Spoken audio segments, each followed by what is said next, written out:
Alors, passons maintenant à la correction de la compréhension du conte qu'on a travaillé aujourd'hui, Le garçon aux grandes oreilles. Alors, pour l'explication des mots, on a calotte, petit bonnet qui est rond, qui ne couvre que le sommet de la tête. Décontenancer, c'est bouleverser. Divulguer, c'est dévoiler une information qui n'était pas censée être rendue publique. Désaltérer, c'est mettre fin à la soif. Et l'on dit caractère obsédant d'une pensée, d'un souvenir, crainte. Alors, pour ces mots, vous devez les noter sur vos carnets et les apprendre par cœur. Passons maintenant à la compréhension. Oui, alors quels sont les personnages de ce texte? Alors, dans ce texte, on a le garçon, le gouverneur et le coiffeur. Et on peut dire aussi le pigeon et le corbeau et les oiseaux parce que ils parlent dans le conte, ce qui est merveilleux. Quand ils parlent, alors on peut les considérer comme personnages. Quelle est la particularité du garçon? Alors, sa particularité, c'est qu'il possède de grandes oreilles. Pourquoi les coiffeurs avaient-ils tous la tête coupée? C'est à cause de leur curiosité. Ils posent tous la même question, ils veulent savoir pourquoi le garçon a de grandes oreilles. Oui, cette situation va-t-elle durer? Alors non, va pas durer parce que après la nouvelle va se propager et le garçon va assumer sa particularité. Maintenant, passons à l'analyse et l'explication et l'exploration du conte.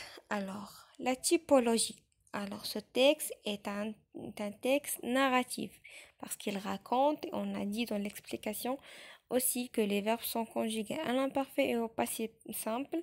Et le récit commence aussi par Il était une fois, c'est la formule d'introduction d'un conte. Le genre de ce texte, c'est un conte.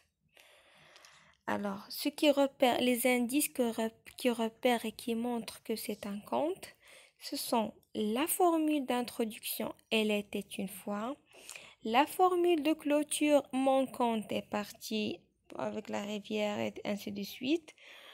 Le merveilleux, c'est que les animaux parlent, les animaux qui parlent, et à la fin, on a la morale.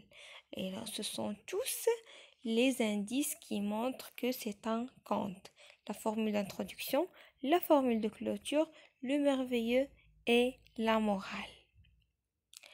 Pour le premier paragraphe, que fait l'auteur dans le premier paragraphe? Alors, il présente les personnages, le garçon, le gouverneur et le coiffeur, et le problématique, ça veut dire le secret, les grandes oreilles du garçon et aussi la honte du garçon et du gouverneur, la conséquence aussi et la décapitation. Alors, pour le premier paragraphe, on l'appelle situation initiale et on l'a déjà travaillé dans le schéma narratif. Passons maintenant au deuxième et au troisième paragraphe.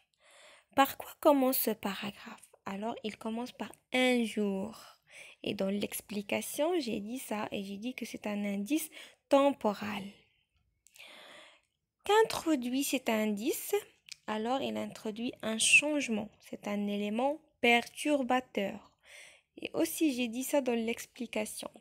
Qu'arrive-t-il au coiffeur? Alors, le coiffeur est incapable de garder le secret. Il est incapable de garder le secret. Quelle est la conséquence après avoir parce qu'il n'arrive pas à garder le secret, alors la nouvelle se propageait. Quelle est la figure de style employée pour montrer que la nouvelle se répand? Aussi, j'ai expliqué ça dans la vidéo et j'ai dit la répétition. Le fils du gouverneur a de grandes oreilles. Alors, il a répété cette phrase plusieurs fois pour montrer que la nouvelle se répand. Énumérez les personnages qui ont colporté la nouvelle. Alors sont le coiffeur, la grenouille, le pigeon, le corbeau, les autres oiseaux, la vie et le gouverneur. Le choix des oiseaux est-il innocent? Non. Alors, puisqu'ils ont choisi les oiseaux, parce qu'ils permettent à la nouvelle de vite se déplacer. Une fois le secret est propagé, comment réagit le père? Alors, dans le texte, on a dit furieux. Ça veut dire la colère et la menace. Comment réagit le fils? Alors, il a accepté sa particularité. Alors, l'acceptation, la sagesse et la tolérance. Remplacer ne pas avoir à rougir, ou si j'ai expliqué dans la vidéo, ça veut dire qu'il assume, il est fier de lui. Alors, j'assume, je suis fier. Pour les valeurs, quelle est la portée de ce conte? Alors, ça veut dire la morale. Alors, on n'a pas à rougir de soi, de ses défauts physiques, on doit les accepter. C'est ça la morale qu'on peut la réduire de ce conte. Passons maintenant au schéma narratif de ce conte. Alors, pour la situation initiale, garçon aux grandes oreilles, coiffeur décapité. L'élément perturbateur, un jour, un coiffeur. Pour les péripéties, la nouvelle se répond, le coiffeur la répond sans le faire exprès. Et dans le dénouement, le garçon assume sa particularité et le coiffeur a la vie sauf. Voilà la correction et l'analyse de conte qu'on a travaillé aujourd'hui. J'espère que vous avez bien compris. Alors lisez bien le texte chez vous.